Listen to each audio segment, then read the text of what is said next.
अस्सलाम वालेकुम स्टूडेंट। उम्मीद करता हूँ कि आप बिल्कुल खैरियत से होंगे। तो अल्लाह के फजल व करम से हम जो है ना अपना नेक्स्ट लेक्चर जो है ना वो स्टार्ट करने जा रहे हैं। तो अब तक के जितने भी लेक्चर यहाँ पे रिकॉर्ड हुए हैं, उम्मीद है कि इंशाल्लाह आपको वो समझ आए होंगे। तो अब हम जो है ना आज लेक्चर नंबर जो है ना 9th क्लास का जो लास्ट दफ़ा हमने क्वेश्चन नंबर 5 तक किए थे, 7 तक। तो इसका लास्ट क्वेश्चन जो है ना एक्सरसाइज 1.3 का रह गया था। तो आज हम इंशाल्लाह वो स्टार्ट करेंगे। स्टूडेंट, ये लेक्चर बहुत ज़्यादा इंपॉर्टेंट है। और क्योंकि यहाँ पे ये अक्सर यहाँ पे एक दो क्वेश्चन जो है ना शॉर्ट क्वेश्चन में लाजमी जो है ना बोर्ड के पेपर में आ जाता है। तो इसलिए आपने इस लेक्चर को ध्यान से सुनना है और अच्छे तरीके से इसको अंडरस्टैंड करना है। तो अगर आपको अंडरस्टैंड करने में आपको आसानी है और अच्छे तरीके से आप इसको समझ आ जाती है, तो आपने मेरे चैनल को ज़रूर सब्सक्राइब करना है, इसको लाइक भी करना है और कमेंट भी करना है और आगे अपने दोस्तों में भी शेयर करना है, ताकि जो भी जिसको भी मैथमेटिक्स में प्रॉब्लम है तो वो इंशाल्लाह उसको अच्छे तरीके से समझ के अपनी प्रॉब्लम को दूर कर सके। तो चलते हैं जी, अल्लाह के नाम से जो है ना अपना आज का लेक्चर का आगाज़ करते हैं। तो जैसे कि आपको स्क्रीन पर नज़र आ रहा है कि यहाँ पे ये जो क्वेश्चन नंबर 8 है, हमें यहाँ पे ए जो है ना दिया गया है एक मैट्रिक्स और बी एक मैट्रिक्स दिया गया है। और हमने यहाँ पे फाइंड करना है जी कि ए प्लस बी का होल ट्रांसपोज बराबर है ए का ट्रांसपोज प्लस बी का ट्रांसपोज। तो हम सबसे पहले इस क्वेश्चन को यहाँ पे सॉल्व करेंगे। तो चलते हैं आप इसके सोल्यूशन की तरफ। जी स्टूडेंट, तो क्वेश्चन नंबर 8 एक्सरसाइज 1.3 क्लास 9, इसका क्वेश्चन आपके सामने दो मैट्रिक्स हमें दिए गए हैं ए और बी, और हमने प्रूव करना है कि ए प्लस बी होल का ट्रांसपोज इक्वल है ए का ट्रांसपोज प्लस बी का ट्रांसपोज। तो स्टूडेंट, सबसे पहले आप इस क्वेश्चन की जो नेचर है उसको अंडरस्टैंड करें। ये देखें, लेफ्ट हैंड साइड है हमारे पास। तो हमने क्या करना है, एक ब्रैकेट आपको दी गई है और उसके अंदर दो मैट्रिक्स आपको प्लस करने के लिए दिए गए हैं। तो आपने क्या करना है कि पहले दोनों मैट्रिक्स को प्लस करना है, उसका जो आंसर आएगा उसका ट्रांसपोज आपने लास्ट पे लेना है। इस बात को आपने अच्छी तरीके से अंडरस्टैंड करना है। यहाँ पे जो राइट हैंड साइड है उसमें क्या करना है, यहाँ पे देखें इंडिविजुअली हर मैट्रिक्स के ऊपर ट्रांसपोज है। तो इसका मतलब ये होगा कि आपने पहले ट्रांसपोज ले लेना है और उसके बाद दोनों का जो है ना फिर आपने ऐड करना है जो आंसर आएगा ट्रांसपोज लेके। तो चलते हैं जिसका सोल्यूशन स्टार्ट करते हैं। तो सोल्यूशन के अंदर सबसे पहले यहाँ पे हम ये कर लेते हैं कि अगर हम लेफ्ट हैंड साइड ले लेते हैं, तो लेफ्ट हैंड साइड को हल करने के लिए क्या करना है, हमने सबसे पहले ए प्लस बी यानी दोनों को ऐड करना है। तो दोनों के मैट्रिक्स को हम यहाँ पे लिख लेंगे और उसके बाद प्लस यहाँ पे भी 1 1 2 0। तो अब आपने क्या करना है कि दोनों को ऐड करना है। 1 + 1 यानी ऐड करने का तरीका क्या होगा कि इस 1 को इस वाले 1 में ऐड करना है और इस 2 को इस वाले 1 में ऐड करना है, यानी ये क्रॉसपॉन्डिंग एलिमेंट हैं एक दूसरे के। तो इस तरीके से आपने इसको जो है ना ऐड करने का तरीका आपने समझना है। 2 को 1 में ऐड करना है, तो यहाँ थोड़ी सी स्पेस दे के 2 + 1 आ जाएगा। फिर इसी तरह 0 + 2, ये देखें यहाँ पे इसको इसमें ऐड करना है। 1 का क्रॉसपॉन्डिंग एलिमेंट 0 है, तो इसको इसमें ऐड करना है 1 + 0। तो अब ये इसका फाइनल आंसर हमारे पास क्या आएगा, 1 और 1 ऐड करें तो 2 आता है, 2 + 1 3 आएगा, 0 + 2 2 ही रहेगा, 1 + 0 1 आएगा। तो ये हमारे पास a + b आ गया। तो अब स्टूडेंट हमने क्या करना है, जो हमारा दूसरा अगला स्टेप है वो ये है कि आपने इसका ट्रांसपोज लेना है। तो अब हम क्या करेंगे, इस तरीके से ऊपर ट्रांसपोज लगा लेंगे। तो उसके बाद नेक्स्ट में हम इसको ट्रांसपोज लेने के लिए सिंपल क्या करेंगे कि आपको पता है कि आपने जब कोई रो होती है उसको कॉलम में चेंज करना होता है, यानी ये रो है, आपने इसका कॉलम बना देना है। और फिर ये भी एक रो है, इसको भी आपने कॉलम की फॉर्म में लिख दिया। तो ये हमारा आंसर है जी लेफ्ट हैंड साइड का। तो ये हमारा ट्रांसपोज आ गया। अब हम चलते हैं जिसकी राइट हैंड साइड पे। तो राइट हैंड साइड के लिए हमें क्या करना होगा, तो हमने सबसे पहले इसका जो है ना ट्रांसपोज दोनों मैट्रिक्स के लेने होंगे। तो यहाँ पे हम पहले ट्रांसपोज लेंगे, उसके बाद यानी यहाँ पे कर लेते हैं ताकि आपको वाजिया रहे। तो सबसे पहले ए का ट्रांसपोज मैं डायरेक्ट लिख रहा हूँ। तो ए का ट्रांसपोज हमने कैसे लेना है, ये देखें 1 2 है, इसको आप कॉलम बना दें। 0 1 है, ये भी इसका भी आप कॉलम बना दें। फिर इसी तरह बी का ट्रांसपोज है। तो बी के ट्रांसपोज के लिए भी कि देखें ये 1 1 रो है, तो आपने क्या करना है 1 1 को कॉलम बना दें। 2 0 रो है, तो 2 0 कॉलम बना दें। तो ये देखें इस तरीके से आप क्या करना है कि ए का ट्रांसपोज प्लस बी का ट्रांसपोज। तो अब आप 1 0 2 1 प्लस 1 2 1 0, तो अब हमने क्या करना है कि 1+1, 0+2, 2+1, 1+0, यानी ये जो करस्पॉन्डिंग एलिमेंट है उसको हमने करस्पॉन्डिंग एलिमेंट में प्लस कर दिया है। तो उसके बाद हमने क्या किया है कि अब इसको सिंपल ऐड करेंगे तो इसका आंसर आएगा 2, इसका भी आंसर 2, 2+1 3 और 1+0 1 आ जाएगा। तो स्टूडेंट ज़रा गौर करें कि आपका ये वाला answer A transpose plus B का ट्रांसपोज, तो ये देखें ज़रा क्या ये वाला आंसर और ये वाला आंसर आपका सेम है। तो ये देखें इसका भी आंसर वही है तो इसका भी आंसर वही है। तो लास्ट पे हम ये लिख सकते हैं कि लेफ्ट हैंड साइड इक्वल है राइट हैंड साइड, यानी जो लेफ्ट हैंड साइड का आंसर है वही राइट हैंड साइड का आंसर आ गया। तो ये था क्वेश्चन नंबर 8 का पहला पार्ट। अब हम चलते हैं इसके नेक्स्ट पार्ट की तरफ। जी स्टूडेंट, तो अब क्वेश्चन नंबर 8 का सेकंड वाला पार्ट, इसके अंदर भी ए और बी सेम मैट्रिक्स हैं। तो हम सिंपल क्या करना है, हमने इनको आपस में माइनस करके आपने साबित करना है कि ये आप माइनस ओ के आंसर इनका सेम आता है। तो वैसे ही जैसे हमने पहले किया था, ए माइनस बी लिखेंगे, ए का मैट्रिक्स पहले लिखेंगे 1 2 0 1 और माइनस लिखेंगे क्योंकि माइनस है दरमियान में, बी का मैट्रिक्स लिखेंगे 1 1 2 0। तो अब सिंपल क्या करना है, क्योंकि वहाँ पे प्लस का ऑपरेशन था तो यहाँ पे माइनस का ऑपरेशन है। 1 को 1 में से माइनस करना है, 2 को 1 में से माइनस करें, 0 को माइनस करें 2 में से, 1 को माइनस करें 0 में से। तो उसके बाद है हमारे पास 1 में से 1 निकाल दें 0 आ जाएगा, 2 में से 1 निकाल दें 1 आ जाएगा। अब देखें स्टूडेंट, यहाँ पे बाद बच्चे कंफ्यूज हो जाते हैं कि 0 - 2 में का आंसर क्या आएगा। तो आपने ये देखें, तो अब इस तरह हम जो है ना यहाँ पे 0 में से -2 करेंगे तो -2 आंसर आ जाएगा। 1 में से 0 निकाल दें 1 आंसर आ जाएगा। अब ये कन्फ्यूजन कैसे दूर होनी है आपकी स्टूडेंट, जहाँ भी आपको 0 नज़र आए ना, आपने 0 के सामने जो भी नंबर होगा वही आंसर होगा।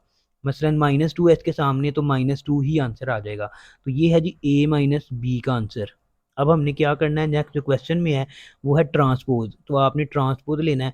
ट्रांसपोज लेने का तरीका क्या होगा कि आपने जस्ट क्या करना है, ये जो रो है ना उसको आपने कॉलम बना देना है, और ये वाली रो देखें इसको भी आपने कॉलम बना देना है। तो ये हमारी लेफ्ट हैंड साइड का आंसर आ गया। अब हम चलेंगे राइट हैंड साइड पर। राइट हैंड साइड पर क्या है हमारे पास, हमने देखना है कि मैं यहाँ पे कर लेता हूँ ताकि आपको विजिबल हो बाकी दूसरा पार्ट भी। तो सबसे पहले हमने ए लिखना है, ए का ट्रांसपोज ले लेना है। मैं डायरेक्ट ले रहा हूँ, ये देखें 1 2 है तो क्या करना है, इसको आपने कॉलम बना देना है। 0 1 है, इसका भी आपने कॉलम बना देना है। तो ये देखें, उसके बाद बी है, ये ट्रांसपोज मैं ले रहा हूँ। उसके बाद बी है, इसका भी ट्रांसपोज ले लें, डायरेक्ट ही ले लें। ये देखिए 1 1 है तो इसका कॉलम बना दें, 2 0 है इसका भी कॉलम बना दें।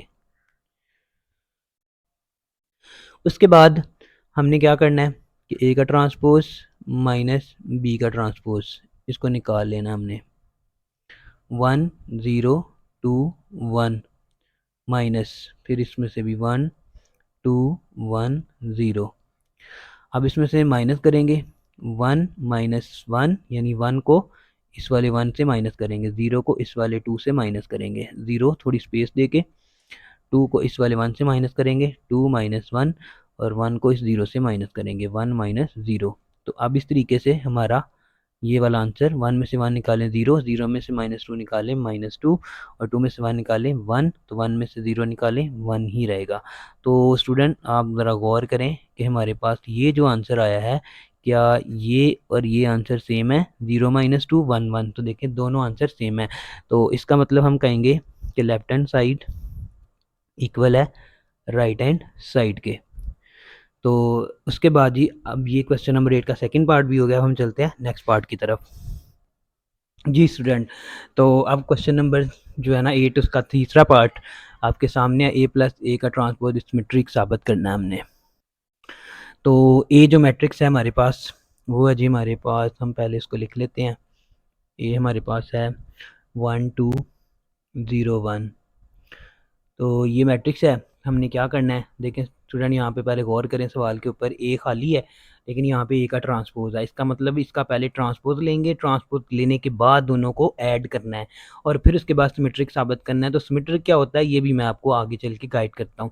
तो सबसे पहले हम क्या करेंगे, ए का ट्रांसपोज लेंगे। तो ट्रांसपोज़ लेने का ऐसे का तरीका क्या होता है कि आपने रो को कॉलम में चेंज कर देना है।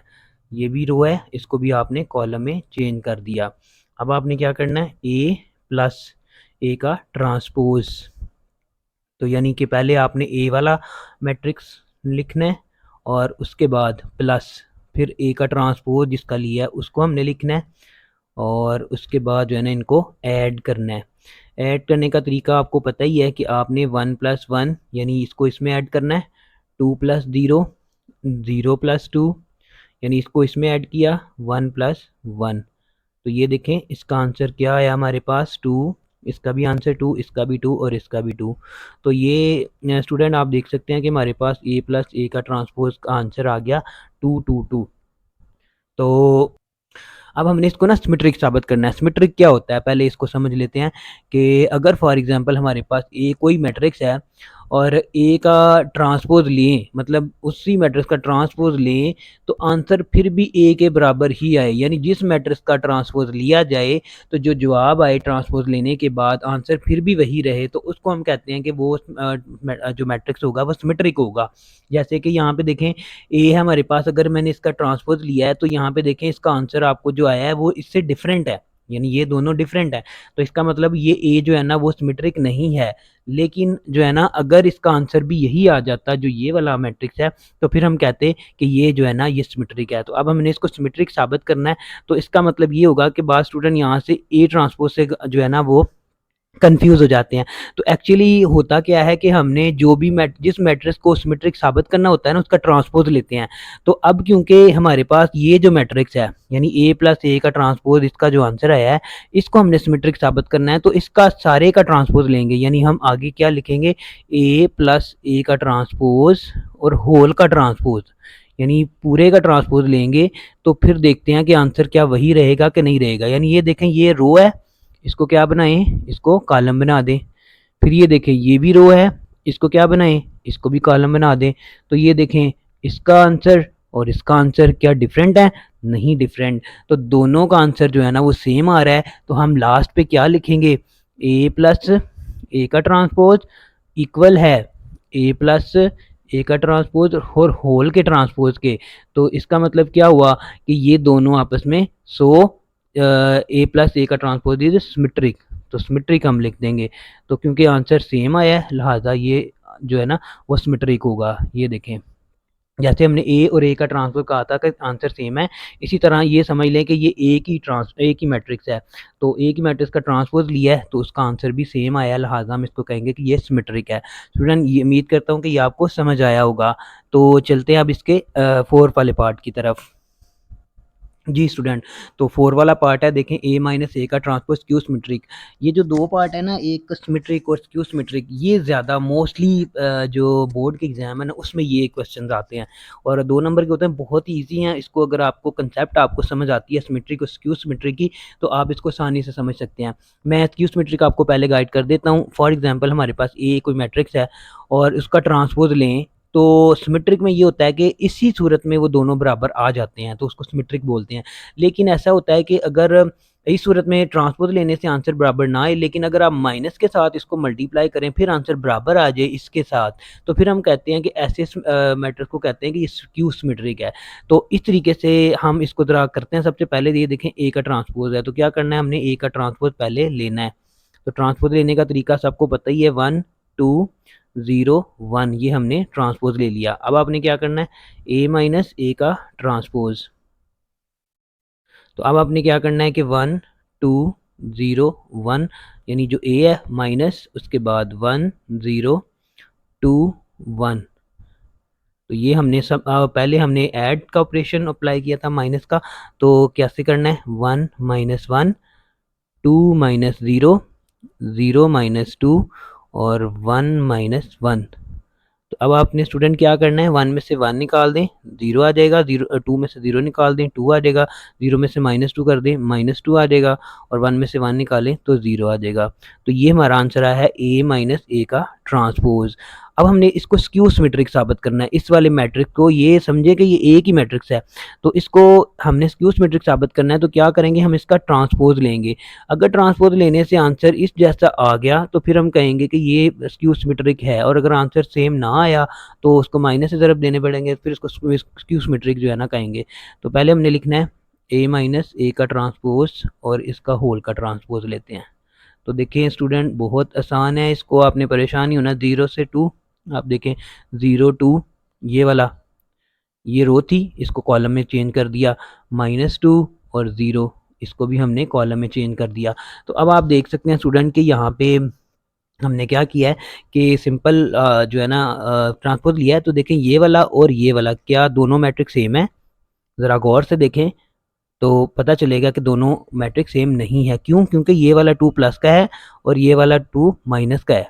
तो ये वाला 2 माइनस का है और ये वाला 2 प्लस का है, तो इसका मतलब ये दोनों सेम नहीं है। तो हमने इसको सेम बनाने के लिए क्या करेंगे कि इसको माइनस से मल्टीप्लाई करेंगे। तो माइनस ए का ट्रांसपोज और होल का ट्रांसपोज, अगर हम इसको माइनस से मल्टीप्लाई करें, 0 माइनस से मल्टीप्लाई होगा 0 ही रहेगा, ये माइनस से मल्टीप्लाई होगा प्लस का 2 हो जाएगा, ये माइनस का 2 हो जाएगा और ये 0 ही रहेगा। तो अब आप स्टूडेंट देखें ये वाला और ये वाला आंसर क्या सेम है? बिल्कुल सेम है। तो इस तरह हम कहेंगे जी, तो इस तरीके से हम लिखेंगे a माइनस ए का ट्रांसपोज और इसको माइनस से जो है ना माइनस ए का ट्रांसपोज और इसका होल ट्रांसपोज। तो इसका आंसर जो है ना हमारे पास आ गया। तो दोनों का इक्वल है, तो हम इसको कहेंगे कि ये दोनों स्क्यू सिमेट्रिक मैट्रिक्स हो गए हैं। तो इस तरीके से हमने इसको साबित कर दिया। तो अब हम चलते हैं नेक्स्ट पार्ट की तरफ। तो नेक्स्ट पार्ट आपके सामने b माइनस बी का ट्रांसपोज स्क्यू सिमेट्रिक, इसको भी हमने ऐसे ही साबित करना है जैसे हम क्वेश्चन नंबर जो है ना पिछले क्वेश्चन को सॉल्व किया था हमने। सबसे पहले हमने क्या करना है कि b का ट्रांसपोज ले लेंगे। तो b का ट्रांसपोज लें 1 1, ये देखें इसको हमने कॉलम में चेंज कर दिया, 2 0 भी रो थी कॉलम में चेंज कर दिया। अब हम क्या करेंगे, b माइनस बी का ट्रांसपोज लिखेंगे। सबसे पहले b लिखेंगे, b का मैट्रिक्स, और उसके बाद हमने b का ट्रांसपोज वाला मैट्रिक्स लिख दिया। तो अब इस तरह हमने माइनस वाला ऑपरेशन अप्लाई करना है। तो 1 माइनस 1 करस्पॉन्डिंग एलिमेंट 1 माइनस 2 और 2 माइनस 1 और 0 माइनस 0, यानी 0 सॉरी यहाँ पे होगा। तो इस तरीके से 1 में से 1 निकाल दें तो हमारे पास 0 आ जाएगा। तो 1 में से -2 निकालें -1 आ जाएगा, और 2 में से 1 निकालें 1 आ जाएगा, और 0 में से 0 निकालें 0 ही रहेगा। तो अब ये आंसर आ गया हमारे पास b माइनस बी का ट्रांसपोज। अब इसके बाद हमने क्या करना है, हमने इसका ट्रांसपोज लेना है, होल का ट्रांसपोज लेंगे। तो देखते हैं कि आंसर इसके बराबर आता है या नहीं आता। तो देखें ट्रांसपोज लेंगे, 0 -1 जो है ना ये रो थी कॉलम में ना दिया, 1 0 रो थी कॉलम में ना दिया। तो अब देखें क्या ये और ये आंसर सेम है? बिल्कुल भी नहीं, क्योंकि ये देखें जहाँ पे माइनस है वहाँ पे प्लस है, और वहाँ पे प्लस है वहाँ पे माइनस है। तो इसलिए हम इसको पहले माइनस से मल्टीप्लाई करेंगे। तो माइनस बी का ट्रांसपोज होल का ट्रांसपोज, तो इसको माइनस से मल्टीप्लाई करेंगे, 0 को माइनस से मल्टीप्लाई करेंगे 0 ही रहेगा, 1 को माइनस से मल्टीप्लाई करेंगे -1 को मल्टीप्लाई करेंगे +1 और 0 का 0 ही रहेगा। तो अब देखें क्या ये दोनों सेम है? जी बिल्कुल सेम है। तो हम इस तरीके से लिखेंगे b माइनस बी का ट्रांसपोज बराबर है माइनस बी के ट्रांसपोज होल के ट्रांसपोज के। तो इस तरह ये स्क्यू सिमेट्रिक साबित हो गया। तो इस तरीके से स्टूडेंट ये जो है ना स्क्यू सिमेट्रिक हमने साबित कर दिया। तो स्टूडेंट ये था हमारा आज का लेक्चर। तो इसका एक पार्ट जो है ना वो b प्लस बी का ट्रांसपोज जो है ना वो आपने खुद करना, वो बिल्कुल ऐसे ही है जैसे a प्लस ए का ट्रांसपोज हमने जो है ना सॉल्व किया था। तो ये मैंने आपके लिए एज असाइनमेंट छोड़ा है, अगर आपको नहीं होगा तो आपने कमेंट सेक्शन में ज़रूर पूछना है। तो बाकी इंशाल्लाह नेक्स्ट लेक्चर में आपको मज़ीद जो है ना किसी एक्सरसाइज 1.4 के साथ मिलते हैं, क्योंकि अब हम जो है ना वो मैट्रिक्स की मल्टीप्लिकेशन और बाकी चीज़ें जो है ना करेंगे। तो आपने साथ में बेल आइकन और सब्सक्राइब ज़रूर करना चैनल को, तो ताकि आपको नेक्स्ट आने वाली वीडियो भी मिल सके। और जिन बच्चों को अभी भी प्रॉब्लम है तो आप कमेंट सेक्शन में पूछ सकते हैं, तो इंशाल्लाह मैं आपको उसका रिप्लाई भी ज़रूर करूँगा। तो जितना हो सके जो भी क्वेश्चन आपको दिए जा रहे हैं उसको प्रैक्टिस करें, तो ताकि आप आने वाली जो है वीडियो से भरपूर फ़ायदा उठाएँ, क्योंकि अगर ये बेस कमज़ोर होगी तो आने वाली वीडियो आपको समझ में नहीं आएगी। तो उसका तरीका यही है कि आप अच्छे तरीके से इनको अच्छे तरीके से प्रैक्टिस करें। तो प्रैक्टिस में मेक्स अ मैन परफेक्ट। तो जितनी आप प्रैक्टिस करेंगे उतना ज़्यादा आपका मैथ स्ट्रॉन्ग होगा। और इस तरीके से हम जो है ना आज की वीडियो से खुदा हाफिज़ कहते हैं। अल्लाह हाफिज़।